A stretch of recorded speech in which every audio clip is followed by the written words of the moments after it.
Informațiile despre viața sexuală sunt întotdeauna căutate de tineri și adolescenți. Pentru a putea aborda astfel de probleme, e o nevoie de un spațiu prietenos unde să nu se simtă intimidați, ci sprijiniți. La București a fost înființat în premieră un centru unde tinerii pot discuta fără inhibiții. O atmosferă colorată și veselă și recepționiști adolescenți care lucrează ca voluntari îi întâmpină pe cei care vor să discute cu un specialist despre ce îi frământă.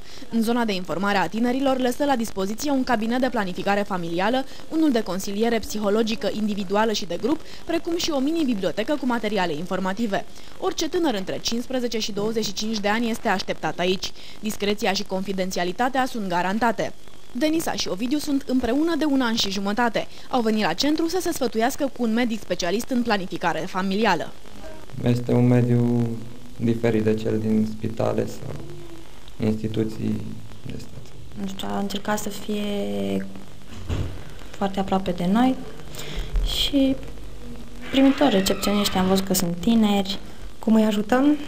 Oferindu-le informații despre contracepție, informații despre metode, oferindu-le pliante, oferindu-le materiale contraceptive gratuite.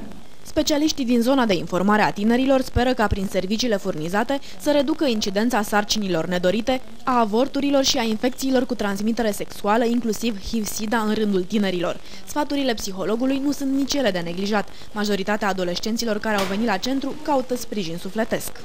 Am constatat că există o nevoie reală de servicii de sănătate a reproducerii și în special în ceea ce privește consilierea psihologică.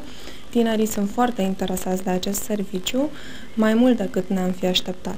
Zona de informare a tinerilor este deschisă de dimineața până seara în apropierea Colegiului Caragiale din București. Proiectul finanțat de guvernul american poate fi extins și în alte zone din țară.